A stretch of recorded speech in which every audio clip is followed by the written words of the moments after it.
O deputado diz que se o pai dele, Jair Bolsonaro, ganhasse no primeiro turno e fosse impedido de assumir por um motivo menor, bastariam um soldado e um cabo para fechar o STF. Hoje, o candidato Jair Bolsonaro pediu desculpas formais ao Poder Judiciário em nome do filho. Mas, entendeu? Isso aí vai ser o momento que os ministros reagiram a este vídeo, gravado durante uma aula num cursinho do Paraná, antes do primeiro turno das eleições. O deputado Eduardo Bolsonaro foi questionado sobre a possibilidade de o STF agir para impedir que o pai dele, Jair Bolsonaro, assumisse caso ganhasse já no primeiro turno. Eduardo Bolsonaro falou sobre a hipótese de o STF impugnar a candidatura de Bolsonaro por motivo de menor importância e disse que seria fácil fechar o Supremo. Mas se o STF quiser arguir qualquer coisa, sei lá, recebeu uma doação ilegal de R$100 do José da Silva, impugna a ação dele, a candidatura dele. Eu não acho isso improvável não, mas aí vai ter que pagar para ver. Será que eles vão ter essa força mesmo? O pessoal até brinca lá, cara. Se quiser fechar o STF, sabe o que você faz? Você não manda nem um jipe, cara. Manda um soldado e um cabo. Não é querer desmerecer o soldado e o cabo, não. Depois da grande repercussão do vídeo nas redes sociais, ministros do Supremo Tribunal Federal criticaram as declarações de Eduardo Bolsonaro. Consideraram um ataque à democracia. O ministro Celso de Mello, decano do STF, escreveu ao jornal Folha de São Paulo que a declaração, além de inconsequente e golpista, mostra bem o tipo irresponsável de parlamentar cuja atuação no Congresso, mantida essa inaceitável visão autoritária, só comprometerá a integridade da ordem democrática e o respeito indeclinável que se deve ter pela supremacia da Constituição. E disse que votações expressivas do eleitorado não legitimam investidas contra a ordem político-jurídica. E escreveu ainda: sem que se respeitem a Constituição e as leis, a liberdade e os direitos básicos do cidadão restarão atingidos em sua essência pela opressão do arbítrio daqueles que insistem em transgredir os signos que consagram o Estado democrático de direito. Hoje, num evento sobre os 30 anos da Constituição em São Paulo, o ministro do STF, Alexandre de Moraes, também criticou as afirmações de Eduardo Bolsonaro.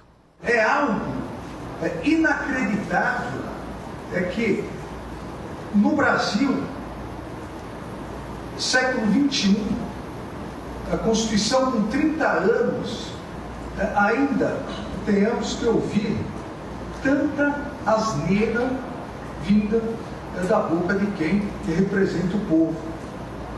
E que confirma uma das frases mais importantes de um dos grandes democratas, um dos pais fundadores dos Estados Unidos, Thomas Jefferson, que diz que o preço da liberdade é a eterna vigilância. O ministro defendeu que a Procuradoria-Geral da República abra um inquérito para investigar as declarações. Isso é crime tipificado na Lei de Segurança Nacional, artigo 23, inciso 3º. Incitar animosidade entre Forças Armadas e instituições civis. O presidente do Supremo, ministro Dias Toffoli, se manifestou em nota assim que desembarcou no Brasil vindo da Itália. Afirmou que o Supremo Tribunal Federal é uma instituição centenária e essencial ao Estado democrático de direito, que não há democracia sem um poder judiciário independente e autônomo, que o país conta com instituições sólidas e todas as autoridades devem respeitar a Constituição, e que atacar o poder judiciário é atacar a democracia. O candidato à presidência pelo PT, Fernando Haddad, disse que planeja medidas judiciais. Eu não sei quais as ações cabíveis. Os advogados estão estudando as ações cabíveis. Mas todas as ações nós vamos impetrar porque é a defesa do Estado democrático de direito, das liberdades individuais. Como é que as pessoas vão se sentir seguras saindo às ruas se ele ameaça a integridade das pessoas que se opõem a ele? Ontem, Eduardo Bolsonaro deu explicações numa rede social. Disse que apenas respondeu a uma hipótese esdrúxula sobre a impugnação, sem qualquer fundamento, da candidatura de Jair Bolsonaro. Que jamais acreditou nessa possibilidade, mas que se algo parecido acontecesse, seria fora da normalidade democrática. O deputado disse que citou apenas uma brincadeira que diz ter ouvido na rua e que, se foi infeliz e atingiu alguém, pede desculpa tranquilamente e diz que não era a intenção dele. Esta tarde, Jair Bolsonaro se desculpou pelo que o filho disse. Isso ocorreu há 4 meses, eu não tinha conhecimento realmente.